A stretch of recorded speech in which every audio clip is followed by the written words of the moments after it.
My little brother Quady Boy's dream is Balanu's vision. After being bullied to the point of wanting to end his life. So I've just picked my son up from school, witnessed a bullying episode, rang the principal, and I want people to know, parents, educators, teachers, this is the effect that bullying has. This is what bullying does. And after Mum's heartfelt plea to try and bring attention to the effect bullying has had on Clayton's life. And I wish that I could record every instant when we're in public or have a hidden camera so that people could see.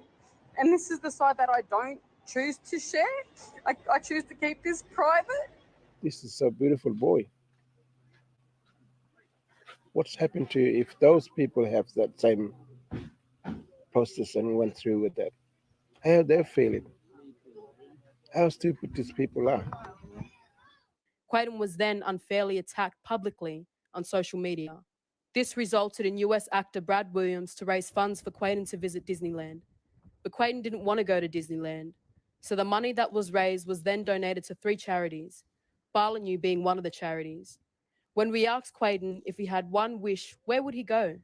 He told us he wanted to take his family out to visit his Yolngu family and get cultural healing. The Balanu and Gary Durke Foundation partnered up to bring you Clayton's dream.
Come back, see Jolly. Go to see Jolly. Come see Jolly. Come see him.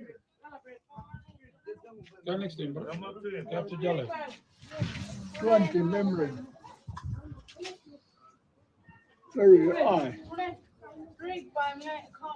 Understand? I can see right like picture.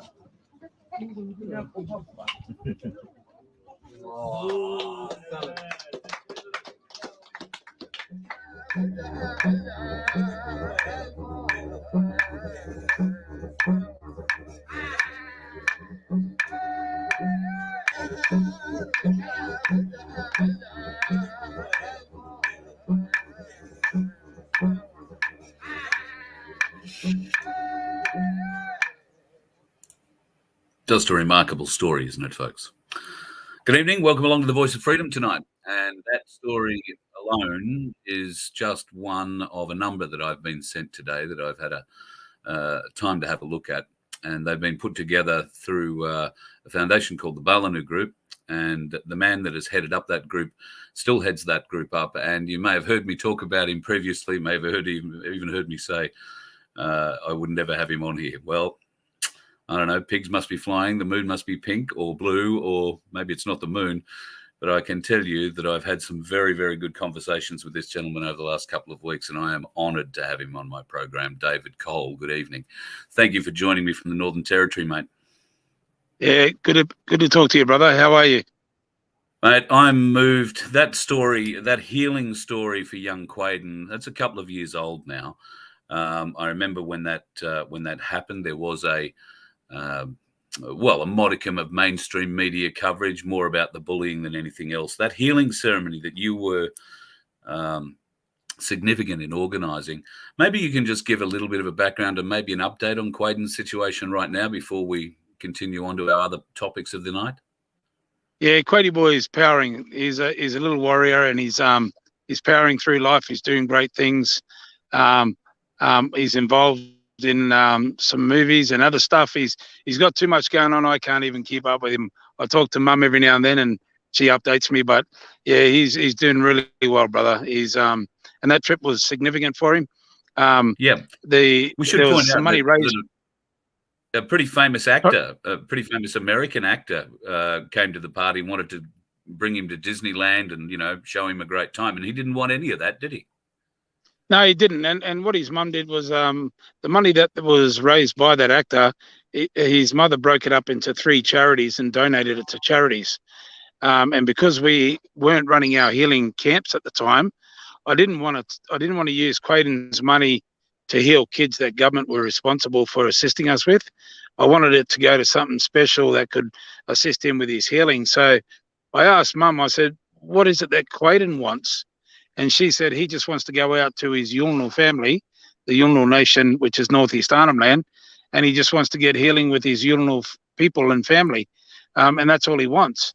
I said, well, how about we put a trip together and take you and the family and him out there and give you all some healing out there, and that's how that eventuated. So we took him out there, and he got to meet with my late father, who just passed away last year. You saw him on there playing the yidaki, and that's the great Mr. Guru, where that's the yidaki on the $1 coin is actually from my father. He's the yidaki master, the yidaki healer, and he's healed. Prince Charles flew all the way to Nhulunbuy to get a 20-minute healing from him during the 2018 Commonwealth Games. Wow. That's how powerful he is, and he's healing. So we got Quady out there to meet with my father, who adopted me, and it was a special meeting. And in there, he talks about Quady having an old memory, coming from the old time and being of a higher level, and they connected, and it was beautiful. So that gave Quady and the family the healing time that they needed out on country, immersing themselves in the richness of our culture and healing on the land. So it was a beautiful, powerful journey, brother. I think that's something we could all do with, Dave. We could all do with the healing. Unfortunately, there seems to be a divide between black and white Australia. I'm not gonna tiptoe around it. There are probably good arguments on both sides of why there is a divide. We're not here to talk about the arguments. We're not here to have an argument. We're here to try and find a way to bring both, not sides. We are the same people. That's right. We seem to be struggling to find the path that unifies us all, Dave. So clearly, Balanu, a charity set up to take youth off the streets and give them a focus on country, give them some sort of cultural identity. This is something that Australians need as well, in my opinion, like white Australians, I beg your pardon. And I know that that's something that you would like to be involved, or you are involved in trying to push forward. Well, what can we do in that regard? That's what we're doing with. We've started up a tour because government cut 100% of our funding to our foundation and our programs, even though their evaluations and the University of New South Wales evaluation proves that the program saves lives, stops kids suiciding, stops them reoffending, keeps them out of prison, re-engages them in school with family, reduces their substance abuse, self-harm. The evaluations both found the same findings. The Royal Commission found that Balanu Foundation was the only shining light in their entire investigation, and that was a $70 million investigation. And so we were the only shining light in their investigation. And since that investigation, they spent $380 million on a prison and nothing on our healing retreat. I'm actually out here at our healing retreat now. That's a view that over 850 kids have sat with, brother, over the last 17 years. We bring them out here, and this is where we heal a lot of the kids out on this beautiful healing place. But I'm out here cleaning it out and getting out. We have to hand it back. They're kicking us out. They've cut all our funding because I've been exposing children being abused in the system, both in child protection and from police over the years. And the learning years later, they call that a whistleblower. So they cut all our funding. Instead of supporting something that's helping kids, they've cut our funding. So we started up a tour called Langarama. Langarama is a cultural immersion experience that we're running up here. We're going to be running bigger, longer trips in the dry season. In June, we got April, May short camps up in Darwin, but then we'll be cruising from Darwin down to Nooka. Now, Langarama is a cultural immersion experience, and it gives people, non-tribal people, an opportunity to come out and connect with the culture, sit down with tribal people, ask questions they want to ask, find out knowledge that they've never known, find the connection, and see the similarities, not only in who we are as human beings, but see the similarities in who we are as human beings to the planet. Because my Scottish and Irish side in me have the privilege that I also have Aboriginal blood, and my Aboriginal blood and my connection to land and culture and my ability to go and learn all that and connect with it is actually my closest reminder to what my Scottish and Irish ancestors once were, brother, which was living on the land, in harmony with the land, holding law, holding ceremony. The only difference between black and white and every other religion and every other culture and race is my Scottish and Irish ancestors have been a couple of thousand years removed from that absolute spiritual connection to the land, and my Aboriginal culture is 233 years interrupted, still alive, still connected. So Langarama is an opportunity for non-tribal people of this continent to come out and meet tribal people from this land, connect with the culture, understand the deep spirituality that we have, not only to each other, but to the land. But in that process, what you will find when you come on this journey is you'll reconnect with your DNA through our land, through our medicine, through our ancestors. Here, you'll reconnect with that back to Scotland, Ireland, England, wherever you're from. Because at the end of the day, when people start to learn about our culture and realize that our song lines aren't just mythical songs, they're actually songs that tell a story of the land, the trees, the water, the wind, the seasons. Every plant, every animal, everything has a song, has a dance, has a ceremony, has a meaning. Now, that connection is also goes across the earth. My father sung the water tunnels and the waterways for the entire planet. He told me before he died, he said, you must hurry up and unite the black and white. You must unite all the Yolngu, all the black fellas together. He said, then you must unite the black fellas with the white fellas to protect the water, the gupul. Because when we protect the gupul, we protect the planet. And when we protect the gupul, we protect the future generations. The water holds our DNA. The water is our essence of life. And his instructions to me was to unite everybody to protect the land, to protect the water, to protect the children, and to unite us all to build a prosperous future, walking together forward. And I still walk that honor, even though he's passed. I walk in honor of his wishes, because his wishes were my desire when I met him, which was to bring us all together to walk in unison. And I once read that a country is not a nation until its people are walking in unison. And we've never been walking in unison. And it's time that we do that. We have an opportunity, we have a need, and all we need is a common dream, my brother.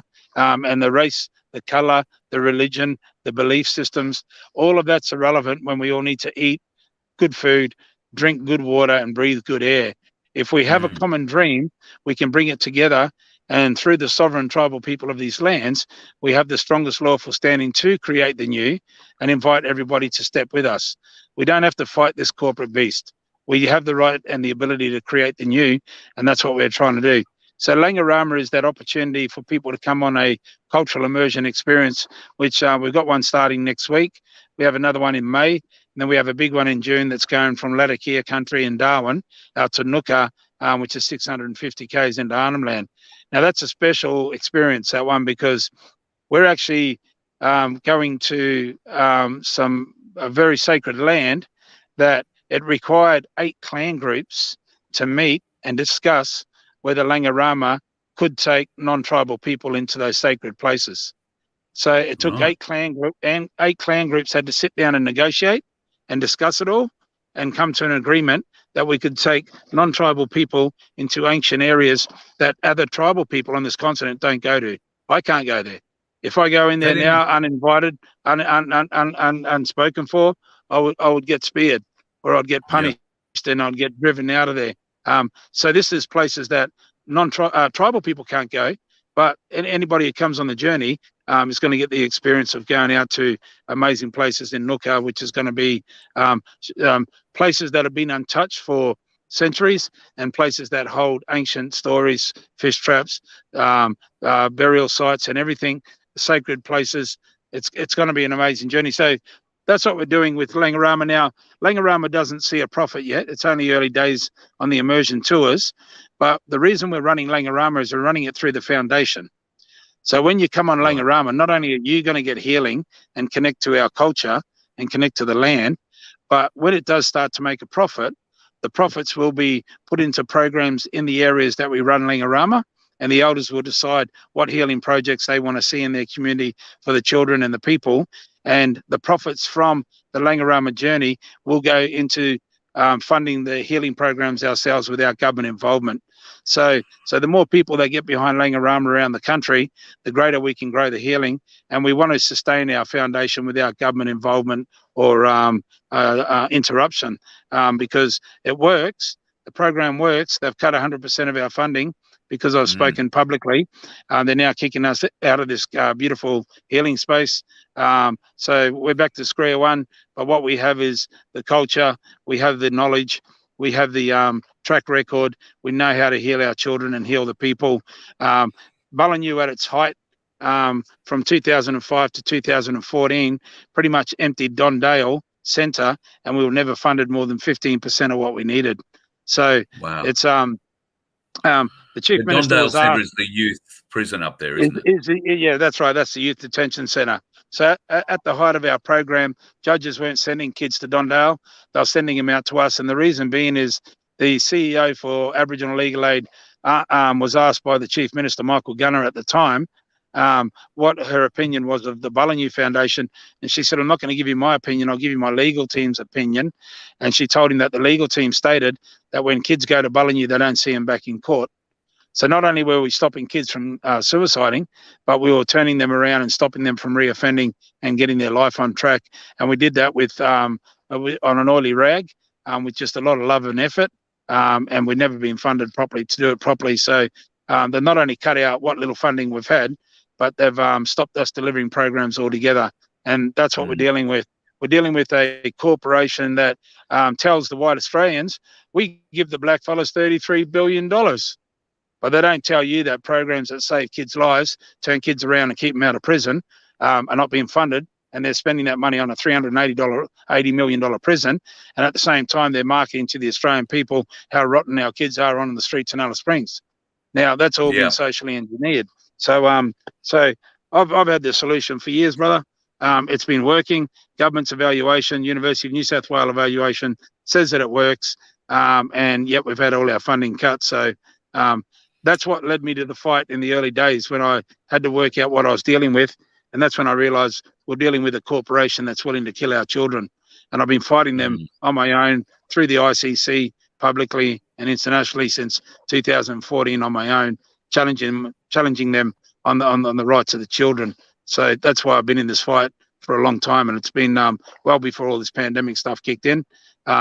Through doing my hard research, I realized what was coming. So that's why I went public for the Australian people, to try and protect other people's families. And Well, I'd last like thing to, I want to do is be talking out the front. Yeah, well, look, I want to apologise to you publicly, because I've said on a couple of occasions that I was very dubious about you and anything you were doing, because you were talking a lot to the UN and whatnot. But with further conversations between us, I've come to understand that you're merely trying to find a way to get a result for all of us, but particularly in your circumstance, to get some funding together to help the kids, and that's everything I am about. I want to help every which way. Now, you really came to my attention at a time where there was a little girl went missing in the Northern Territory, and there was a panicked video sent out by a guy who was hidden in the back of a van somewhere, saying the police were chasing him. That's a horrendous situation, but it is almost a daily situation in the Northern Territory. Is that a fair statement? No, it's not a daily situation. That's a unique situation. That young girl, and the evidence I've seen indicates that not only should those children be removed and left with the mother, but there's a high level cover up going on there. I've been in the youth working game for 25 years, 30 years, brother. I've watched all the cover-ups, complaints I've made over the years. I see how they work. I see how they move, and I've never seen a cover-up like this in my life. They sent, I would say, in excess of 400 agents would have been assigned to recover that girl, and this is all going into high-level child abuse in the system, and it was a massive cover-up. Every single department, every level. When the Minister for Family and Children's states in a statement that she's been advised not to interfere, then who's telling the Minister for Family and Children's not to interfere? This is filthy. It runs all the way to the top, brother. I'm in this for the children. And everyone knows it. They want me gone. They want me knocked off. They want me silenced, because they know I'm exposing the one thing that this country and the filth that's running this corporation is involved in, and that's the child trafficking, the child abuse, and the child abduction and murder. Now, this little girl, there was no abduction from the mother. The mother was protected by another woman who was charged for abduction. So there was no abduction. They removed that child from a violent situation at a visitation, in which the child and the supporting woman were assaulted by the father, and they removed the child from that situation, and they were hunted down and charged for abduction. So a mother cannot abduct her own child. So there's a lot more going on behind the scenes. I'm in this for the pedophilia to be stopped. I'm in this for I don't even like to say that. That means child lover. These are child abusers. These are child murderers. These are child traffickers. And that's why I'm in this fight, brother. And if people want to know what I'm really about, then look at what I've been doing for the last 25 years. I've been working with kids who have been abused, been through trauma, and I'm not talking publicly for any other reason than to protect the children. And it puts everything on the line for me, my family. They've come after my family they beat my kids in public, charged us all for assault. The police haven't been charged for assaulting my children. They just it's a cowboy location up here, brother. It's one of the last strongholds for the Crown. The Crown has vacated this land, but they still hold on through here and through South Australia. So this is a very, very critical location for the globalists. Around the corner from me, only about 15 k's, 25% of Elon Musk's lithium batteries been mined out of this land here. But the Latakia people haven't been fully consulted, and all the families haven't been consulted, nor are they sharing in any of what's been taken from there, and they haven't been asked if their land. So the Northern Territory has already been sold off. The Australian continent has already been sold off. We have one chance to save it as Australian people and tribal people together, and all that's required is for us to have a common goal, see a common dream, and work together. We've got a roadmap on how we can do that and how we can walk together in unison. And together we can create the new. Does that roadmap involve the voice at all? I can't see that the voice is anything good. No, brother, the voice. I'll tell you what the voice is. The voice is a corporate contract. They're desperate to get in place because they know that the gig's up. They know that they're running out of time. And there's two continents that the globalists want to suck off. That's Africa and here. The Africans are waking up real quick, and they're still there, but they're getting pushed out real quick. This is their continent to come and suck the rest of the wealth off to maintain their globalist agenda and do what they're doing. We have a chance to cut them. The voice is a corporate contract between a corporation and tribal people. And this is why the Australian people shouldn't vote in this. Don't vote. And the reason being is this: we can't vote for white Australia to come and be a part of our tribes, right? I can't vote and make Carl a part of my society, can I? No. Not without your consent or your choice, not without your my desire, consent, or your desire to. That's right. Now the tribal people haven't been consulted. I've sent out a couple of videos. I'll send you those videos to put up after this we talk. They've not been consulted. I've videoed and interviewed and documented my senior elders in remote regions across the desert, and none of them have even heard about voice, heard about treaty. Now, why they're doing this is this: you got Albanese up there crying with all these black puppets, and I'll tell you why. They're crying because they need a voice. If they don't get a voice, the Vatican is just, on the 30th of March, the Vatican just repudiated the doctrine of discovery. Now, the doctrine of discovery was a law passed by the Vatican that they owned every being, every spirit, every animal, every river, every tree, every land across the planet, and they could colonize and spread their religion. So what they did was they gave the English a thing called the Papal Bull. The Papal Bull was their permission to come here and colonize. Now, the Vatican has just repudiated the doctrine of discovery on the 30th of March. And in their public statement, they've asked all governments to assist with the repatriation, meaning help us hand it back to the tribal people and repatriate from the damages that we've caused. Now, that's a good thing for all of us. What does that mean? Let me tell every Australian person out there. The tribal people have no interest in kicking you out of your home. They have no interest in kicking you out of the country. We have no interest in harming or causing any injury, harm, or loss in any form. Rather, it's the contrary. We want to free everyone's debt up from these corporate debts that have been put on people fraudulently.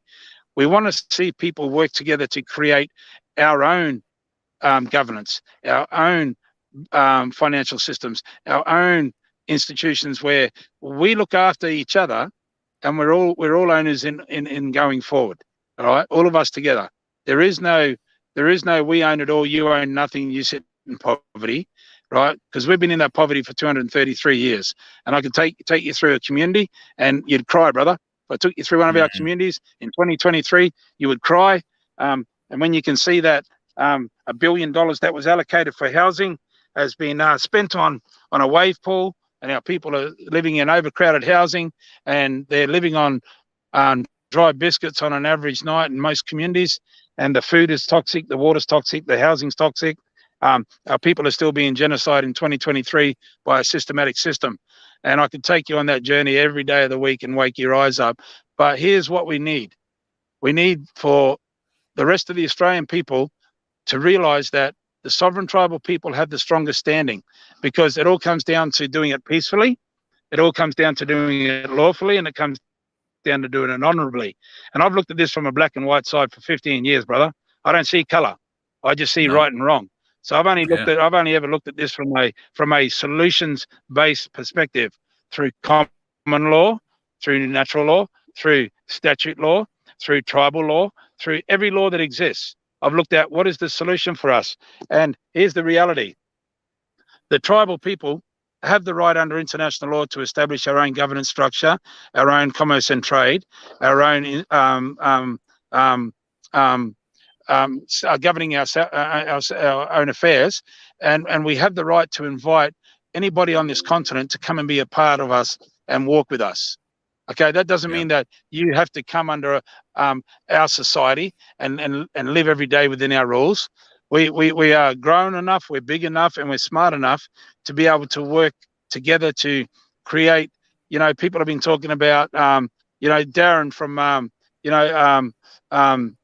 the My Place councils, right? So the My Place councils across the country, working with the tribal councils, establishing social compact agreements, is all that's required for us to walk together. And all we need is a common dream. And I'll ask you 3 simple questions, brother. I've already brought it up, but let me ask this. Would you like to live free of tyranny? Yes. Would you like to live under a governance structure that you and the people are in control of? Yes. Would you like your children to have good water, good food, and good air into the future, and your grandchildren and great-grandchildren? Yes. So let's just settle on those 5 points, and let's just agree that me and Carl have just come to a common dream, right? And within that common dream, if we make the steps to walk towards that common dream, then we have a social compact agreement. When you have a social compact agreement, then you then have a society. So we have the right to create our own governance and our own direction and move in a healthy direction. And we have the right to invite our brothers and sisters on this continent to come and join us. Mm. And that can be done through local councils, regional councils, and national councils. That can be done through private members associations that enter into social compact agreements, and then we have something to work with them and a way to go forward. So all I've ever been looking at is, where's our strongest lawful standing to do this peacefully? You know, the greatest victory are the ones in which blood is not shed. And if we do anything outside of what's honour and what's lawful, then we subject ourselves to be punished for multiple reasons they can make up. But if we do it peacefully and honourably, and within the lawful standing that we have the right to stand within, then we can't be stopped. All we need is a common dream. All we need is to agree that Carl would like to go this way and I'd like to go that way. How are we going to do it? So for me, brother, the repudiating of the doctrine of discovery means that they need to prepare to hand the lands back. Not just here; this is planetary. And now in 2017, the Pope said publicly, the only hope for the planet is indigenous sovereignty. And the reason he said that is because the tribes are the only people on the planet that have the right to push back against these corporate contracts. And the tribal people on this land, we're the last one without a treaty, no contract, no agreement. They tried recognition. We killed that. They spent over 100 million on that. They took 500 million from Aboriginal health and put that into recognition. They're now putting all that into the voice and a treaty. Now, what that means is, if white Australia votes to include us in, well, you've just sold yourself out too, as well as you've fraudulently voted us into something we don't want to be a part of. Now, for the tribal people that are saying yes to it, all right, they're selling their people out, because it's a contract with a corporation that is desperate not to hand it back as required by the doctrine of discovery being revoked. Their fear is to lose control of the stealing of the wealth, and they've shown through this scamdemic that they don't care about the health of the people, so they're happy to be left with a population that can mine and do all their dirty work for them into the future. And we will all lose out. The tribes will lose out. White Australia will lose out. Every other culture and race here will lose out. This is a trick. Anytime, now you got to remember this, brother. The government's never done anything that helps heal and fix tribal people. And why? Because I've been running a healing program for 25 years. And I'll give you this statistic. 85% of the kids, I brought out 850 kids right here.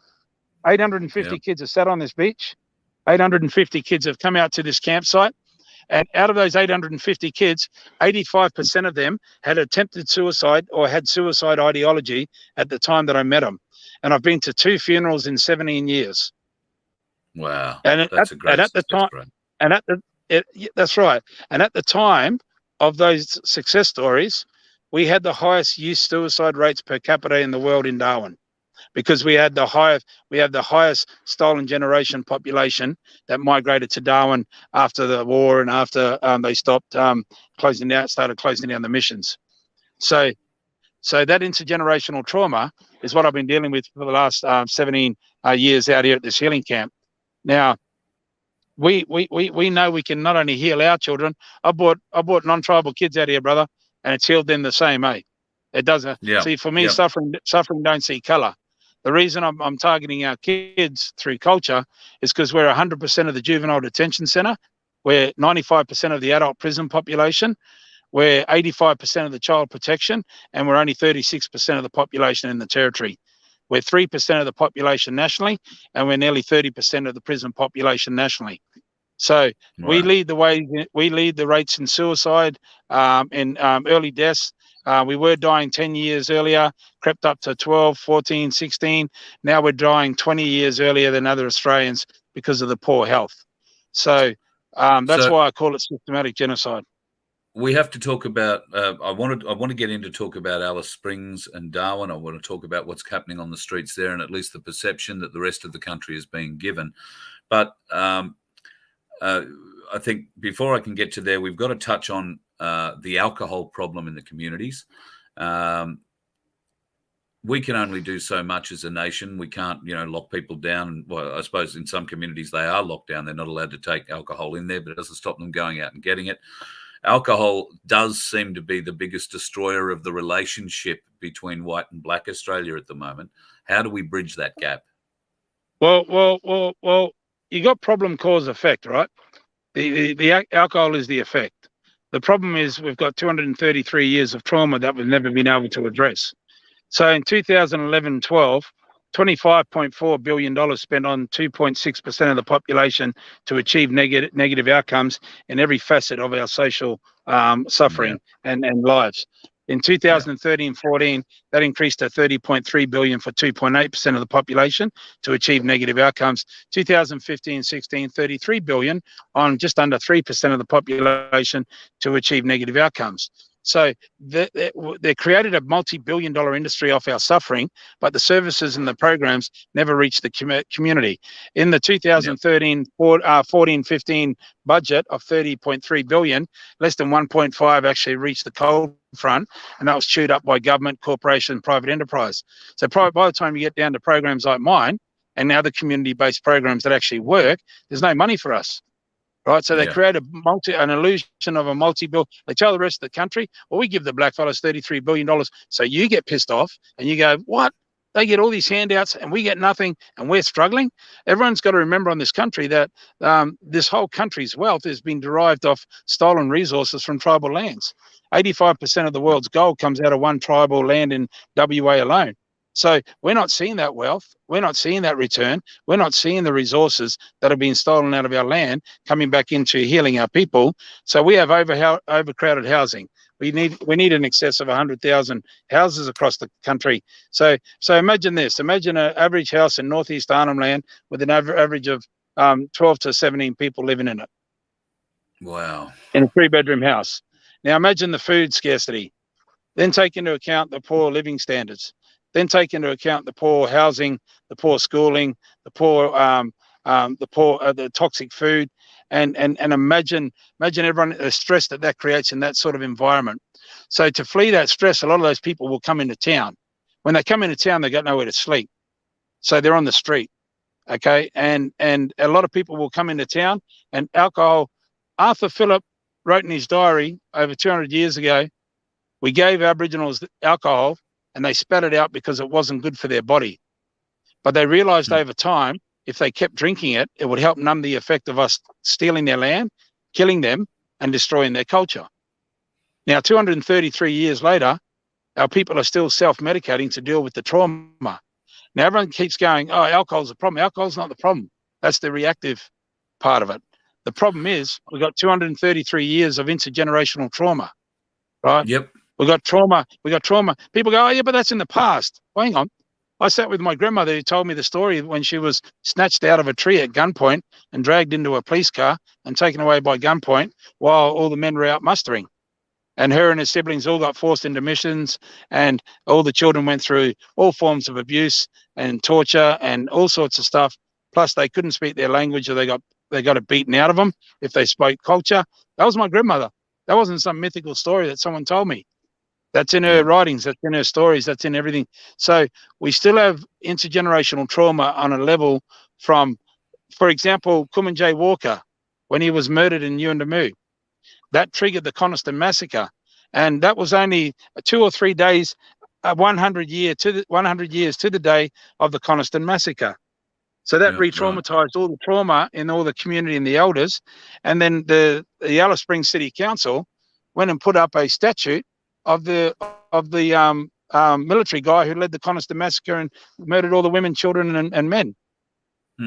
So all of that trauma. The point I'm making here, brother, is all that trauma leads to the alcohol, leads to the substance abuse, leads to dealing with the trauma, and we can't deal with the alcohol until we deal with the trauma. And I made a vow to the children that I won't get involved in politics and all that bullshit. And I set out to do this 25 years ago, and I set up a program that didn't talk, it walked, and it got outcomes and it achieved it. And we've had all our money cut, and we're not being funded, even though their evaluation says it saves kids' lives. That's the neglect that this country has put on tribal people to condition us into the suffering we're in, to result in us, too many of our people turning to substance abuse to escape the reality of our dim existence and our suffering. And that's the cycle. Where are the likes of Gina Reinhardt and Twiggy Forrest? Big miners in this country, big loaners. In fact, I think late last year, Gina gave away $1 million, 100,000 to 10 of her employees each. $100,000 would go a long way to get your program refunded. And she may even have a corner on a bit of land somewhere. They're not digging a bloody great hole in at the moment, that you could hold this, hold these sorts of healing weekends or weeks, as whichever it turns out to be. What response do you get from the big miners in this country when, or have you even gone to them to say, hey, listen, the government screwed me. Can you help? Yeah, look, we've written to all of them over the years, and they basically put it back to it's a government responsibility. Government will say, well, it's not all our responsibility. You need to get philanthropic and corporate. And the sad reality on that is, brother, the resources that have been taken out of tribal lands, we could heal the tribal people across this country 100 times over if the resources that were supposedly allocated for us actually reached us. And that's a responsibility of this nation. You know, it's not like tribal people aren't trying. Programs like mine and many others have not only succeeded, but they've achieved amazing outcomes beyond what government's currently doing. Yet we don't see the funding, we don't see the resources. They've created an industry off us while we keep dying.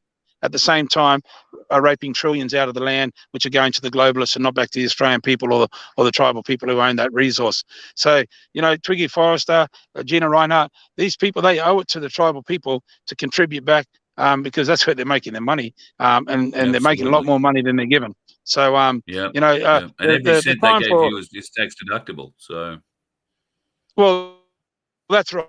Right, yeah, we're a public benevolent institution, and everything's tax deductible, and we welcome support from the miners, from anybody, not just anybody who's generating wealth off this continent, can contribute back to healing the people who own the land, and helping us. That's real reconciliation.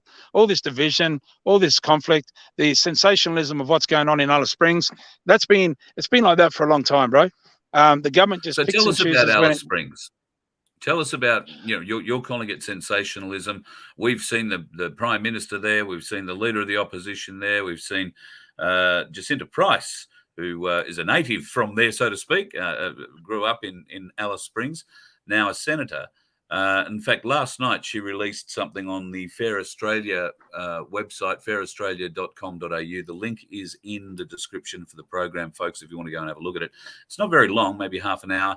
And I've got to say, an extremely interesting video I watched. I learned a lot about her and a lot about her motivations, about what she's looking to try and do in the territory and for our nation at the moment. Of course, she's on the no side of the vote as well. What has been your experience of her? What are your thoughts? Do we trust a politician regardless of colour or creed? Yeah, look, I don't trust any politician, no matter what breed they are.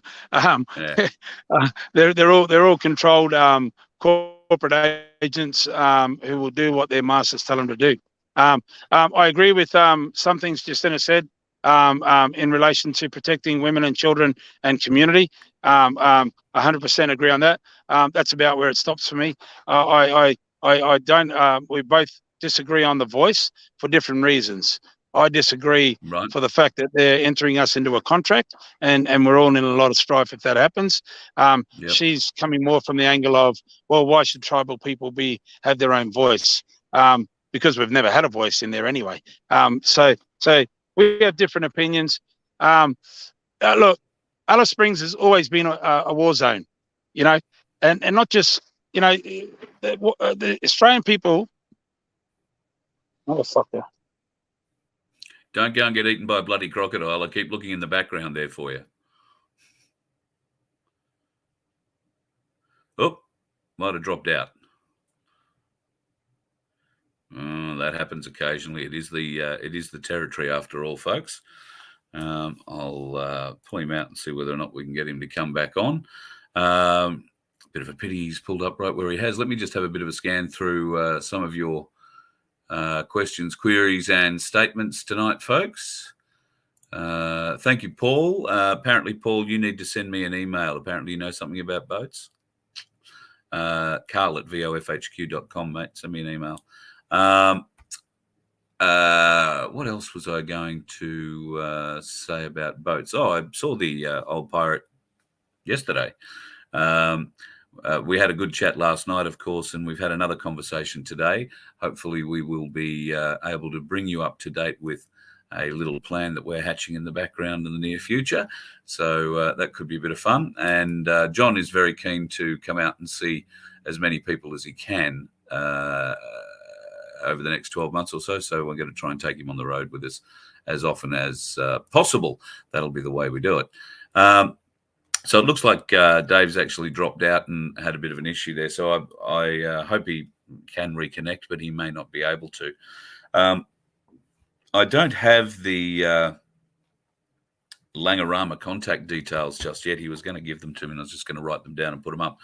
But I will get a hold of those details. And if you are interested in taking this Langarama course, particularly the one that's happening in June, I've got a lot of things happening in June. It may or may not be possible for me to be part of it, but David has suggested that the Voice of Freedom would be very welcome, and we might be able to take along our Starlink, which should give us some internet connection, and we would be able to conduct shows while we're on the road. So from these extremely remote places, we would need to get permission to do that, and that's something that we were going to talk about and move forward with. So fingers crossed that will come good, and there might be something going on in June for that. But if you are interested in going on Langarama, then please email me, Carl at vofhq.com, and I'll make sure that Lumpa gets everything, all your details, and he can be in contact to sort it out. I personally believe it would be one of the most fulfilling things to do in my life. I have had conversations with many elders around this country. I, in fact, drove to Sydney to go and speak to Auntie Glenda because there was so much about Aboriginal culture that I do not understand. I still don't understand, and I am embarrassed to admit that. I think there are many Australians that feel the same way. We don't understand our culture, our Aboriginal side culture. And we have been presented the distasteful alternative, or not so much the alternative, but the distasteful face of Aboriginal communities essentially destroying themselves. And yes, we do look at the alcohol problem, and I guess to most of us, we do blame the alcohol. But I take what David said there on board. The alcohol is merely the end result, the symptom. It's not the trauma. And yes, I take on what every white Australian says when Dave says, well, you know, there's 223 years of trauma we've got to work our way through. Well, yes. And there is an argument that we do have to get over it. Now, getting over it and how to get over it are two different things. These healings will be able to be used, I would have thought, for us to get through much of that process. But to heal the black and white sides of Australia, there needs to be a willingness on both sides to heal and come together. Now, has David found the way to do that? I hope so. He may have found a way. It may not be that way. He may have found a way. There might be many ways to achieve this in your community. Do you have a community leader who can step up and do this? Are they part of My Place? Because it sounds like My Place is going to play, and Darren always had this in mind, that my place was going to play a big role in bringing together our indigenous and our white Australians. And you'd be amazed how little ground there is between us when we get together and have a yarn. And unfortunately, David's obviously having connection problems, hasn't been able to join back up yet. But in conversations I've had with Auntie Glenda and others, a yarning circle is required. Now, if you're like me, you probably didn't know what the hell a yarning circle was to begin with. But it's not hard to figure out. You sit down, you have a yarn.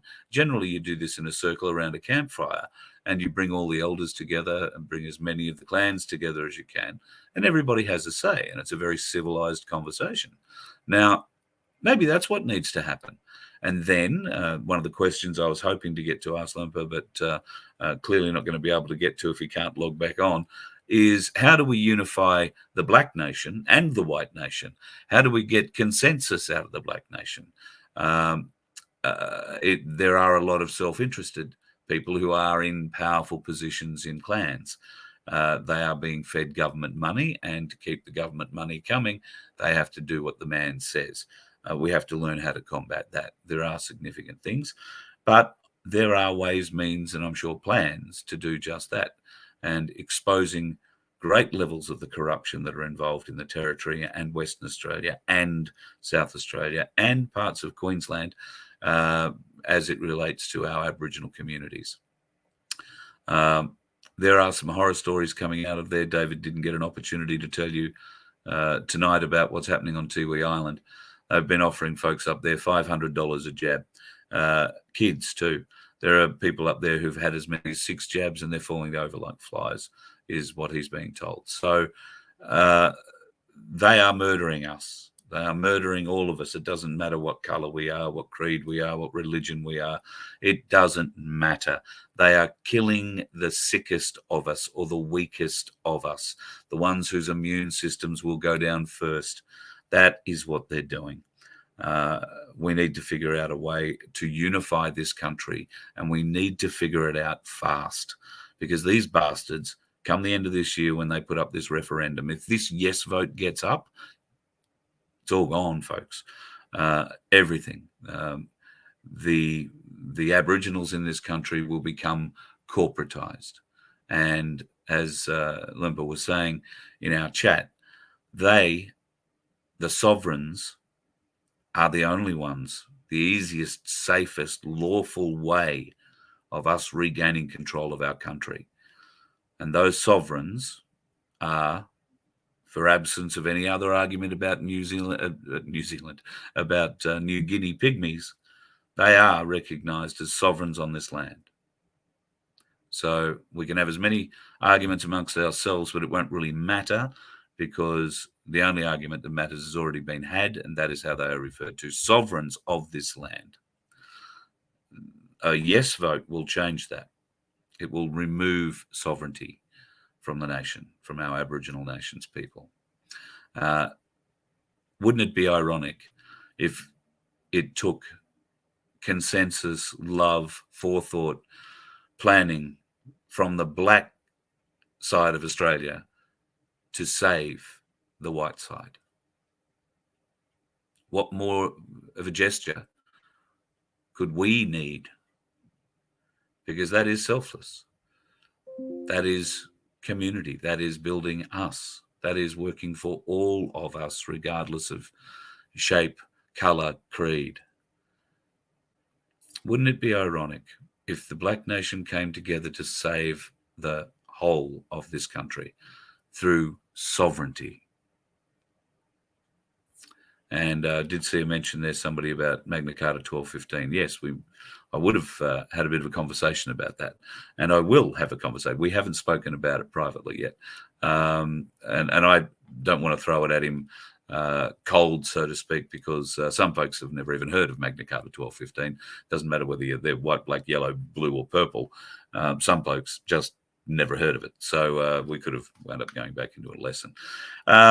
Just speaking of Magna Carta 1215, and further to what I said the other night, I've been contacted by somebody who's keeping in touch with Fitz, at least through the soundbite university channel that he runs, and he's doing his own shows at the moment. It's great. I'm glad he's doing that. Apparently he's going to be coming up to Brisbane the next week or so. So things must have changed in his life, because I couldn't get him to come out of home, and he doesn't like flying. So wherever we were going to get him, he had to be driven. So hopefully things have changed, and I plan to try and catch up with him if he is coming to Brisbane. He might just be beaming in if that's the case. Probably a bit difficult for me to catch up with him, but I might just turn up at an event he's going to be speaking at on the 23rd up here. If you want details of that, let me know. carl@vofhq.com would be a great help. So I'd have to say we've certainly lost Dave for tonight. I will have him back on the show. We have a lot more to talk about. He's probably got to go and finish cleaning up before the sun goes down, or hopefully a croc didn't get him, because quite seriously, folks, he's standing on one of those beaches where they, 4.5 metre crocs do come in on a fairly regular basis. All part of living and learning on country, I dare say, and something we can all go and experience. Langarama, it's called, and if you are interested in exploring either the big trip that he was talking about, starting in Darwin and going 650 odd k's out into country, and going to some parts of the country that have never been seen by tribal people, let alone white people. So this will be a first. This will be a very significant first. If it's something you think you might enjoy, learning to get in touch with the Australian Aboriginal culture, learning history, learning about country, I urge you to email me, carl@vofhq.com. I will make sure that David gets all of your emails and information requests. And who knows, you might see me on that trip too. They do shorter versions, as you said. There's one coming up next weekend, I think, and one in May. So if you didn't want to go away for a week or 2 weeks or whatever it turns out to be, you only want to go away for a weekend, you can immerse yourself in culture and get some knowledge of it. I couldn't recommend it to you highly enough. There is a lot of video evidence available about what's going on in our Aboriginal communities at the moment. David has supplied me some of it, and I will, I've got to alter it a little bit before I can put it on. So I'll need to sit down over the weekend and probably do some editing there. But there are certain things that I do want to show you from that, and we'll aim to get David back on again next week, and we will speak more about this if his time is able. I'd really like to see if we can get some funding going back for Balanu, folks. It sounds like about the most important thing to keep Aboriginal kids out of prison in the Northern Territory, and 850 kids over 17 years. Well, that's a brilliant effort, but we need to scale that up a bit. Do you think maybe 850 kids a year? Don't know that that's possible, but we need to scale it up. We need to make sure that David gets funding, and he's been wise enough, smart enough, and he's a very savvy man. Does his own research. He was savvy enough to pick up what was going on with the UN, and he turned his back. They were offering money, multiple hundreds of millions of dollars, I would imagine, and he's turned his back on that because he knows what is required if you're going to take that sort of money. He's not that kind of bloke, and I stand corrected. And as I did earlier, I apologise for any inference I gave earlier. He is a man who is desperate to try and find a solution for his people, our kids. All right. There are millions of stories that he could tell us about what he's seeing on country with families, with people, and he has certain solutions to offer up. I want to hear what those certain solutions are, and I hope to think that you guys do too. That would be, I think, beneficial for us all to get a good idea on all of that. Let me have a bit of a glance down, see if there's anything here I can pick up quickly. Yeah, that's a very good point, J1. They are probably the only people who've ever experienced true freedom, and the ones that are living on land is doubly so. Barbara's got the right idea. Alcohol is a destroyer of most relationships. Doesn't matter what color you are. Alcohol has a detrimental effect. We all process it differently, and and some of us process it a lot worse than others, unfortunately. Yeah, Sunflower, God love you. Thank you for your continued donation. Yeah, we do need to get rid of these people, or we just need to make them understand that they can't keep raping the country without giving back to it. Now, I've been told from people who know her and Clive Palmer too, if I'm honest, that they are very benevolent people. They are very keen to help, very keen to do the right thing, and they are not looking for any kind of acknowledgement out of it. They would fund these things quietly and expect nobody to talk about. In fact, almost demand that nobody talks about where the funding came from. Be very happy to do that deal, folks.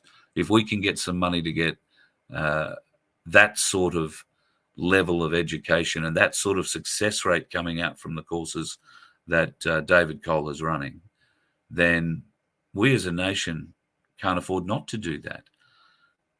You know, 2 suicides out of 850 in 17 years.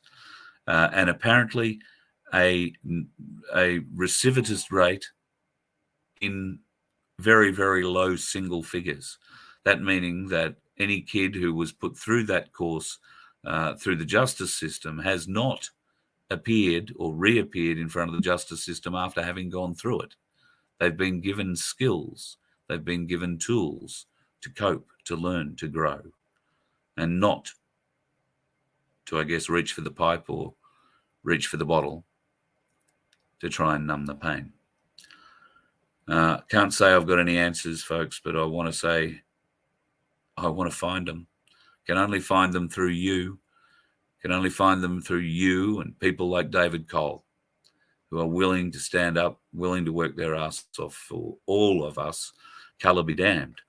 And for those of us who would be divisionist, those of us who resent, as David said, oh, the Aboriginals have got so much, get over it, move on.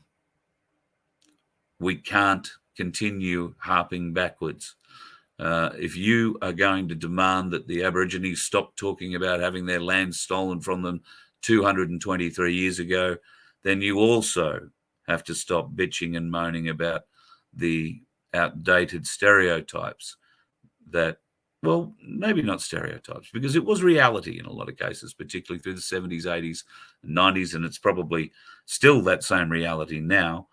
It's just that we don't see it unless we're actually living in the streets where it's happening.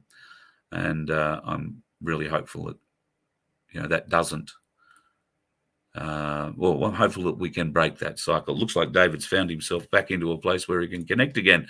You're back. Oh, you made it inside. Good deal. I thought. Hey, sorry, brother. I thought I'd go down the beach and show you the beautiful scenery, and my phone wasn't fully charged. Oh, well, that's all right. As long as the croc didn't get you, I'm happy about that. That's right. Yeah. I've just been saying that it's important. We need to try and get you funded. We need courses like yours, and we need to upscale them, because while 850 through over 17 years is fantastic, we probably need to put 850 a year through, don't we? 100%, brother, and that's all kids. The reality is, tribal groups across the country were crying for my program over the last 20 years, but government's never funded us sufficiently enough to do it properly here, let alone spread it out around the country. Would you like me to follow up on the Alice Springs stuff that I cut out on? Yeah, please do. Yeah, so the situation there has been like that for a long time. We've had a lot of kids on the street for a long time. A lot of the kids on the street tend to be from families coming in, coming in from remote communities. The town camps become overcrowded. People are coming in and oh man, I've done it to you again. No, it's all good. I'm still seeing you. Oh, can you? My bad. Yeah, you're all good. Oh, well, we were. Maybe you've just died. I think you might have. There you go. So maybe the generator stopped. I don't know. I'll give him a couple of minutes to see whether or not he can get back on. Otherwise, I won't hold you up. We've been going for an hour or so tonight, folks. We will talk further with David, and I'll get all those details from him. If you are keen on going on Langarama, or you are keen on going to learn more about our cultural touch to this country. And we should have that. If we're going to call ourselves indigenous, if you were born here and you want to be called indigenous, then you might want to learn a bit about the country. I've learnt more watching half a dozen videos from Lumpa today about natural medicines, natural healing, tribal law, what is important in remote communities, and I'm learning slowly about the violence. It's very difficult. I find it very difficult to deal with the violence against children, and I have a very unforgiving nature for that sort of thing.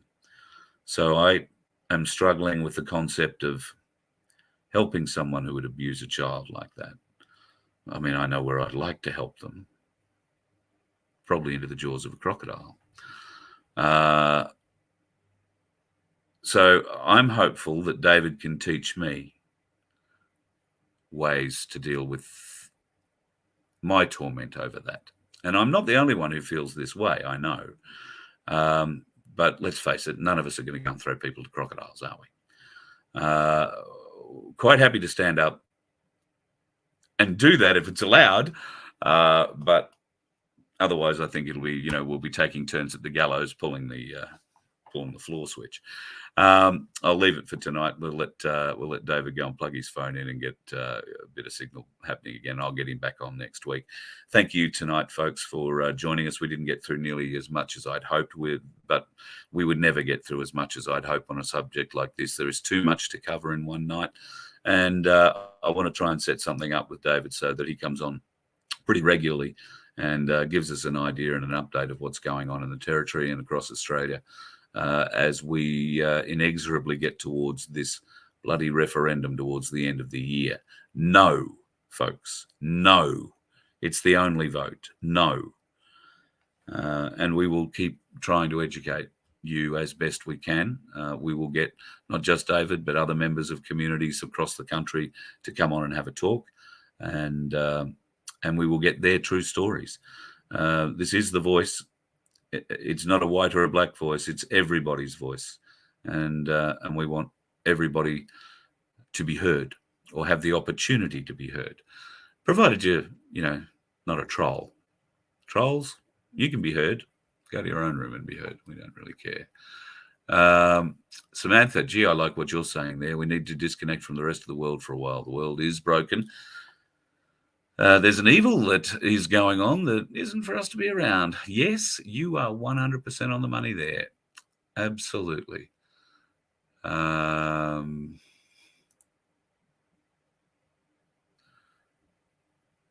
Wow. You wouldn't know what brands, would you? Asking for a friend. And I am, because not me. That ain't my world. Yes, Russ, that is a very good, very, very good observation. Alcohol directly damages the pineal gland. And why is the pineal gland so important to us, folks? If you're not aware of that yet, you need to do a bit of research, okay? But at the moment, your pineal gland's probably just about as hard and as dry as a walnut. It needs to be softened up and given a bit of juice, come back to life. You'll be amazed what you can see through it. And there are ways and means through diet to do that. Oh, diet. There's one we haven't talked about. Let me touch on that quickly before we go. Coles and Woolworths meat, all bought through New South Wales. Every cow, every sheep, everything that goes to a sale yard in New South Wales is given an mRNA vaccine. Everything that goes to a sale yard in New South Wales, and all meat for Coles and Woolies Australia-wide is bought through New South Wales abattoirs. Go and get another butcher. Go and get your local butcher. Go and ask him where he gets his meat from. Go and ask if they're locals who provide it. Go and see whether those locals are allowing anybody go and jab their meat with experimental vaccines, because that's what they're doing with our animals. Bastards. God, I can't wait for the time we get to pay. Maybe we'll be able to put them all on a road somewhere and just call them the dickheads, and that'll be the day we'll be able to drive over them with a dozer blade. You let one ant stand up to us, then they all might stand up. Those puny little ants outnumber us 100 to 1. And if they ever figure that out, there goes our way of life. It's not about food. It's about keeping those ants in line. That's why we're going back. Does anybody else want to stay? Let's roll!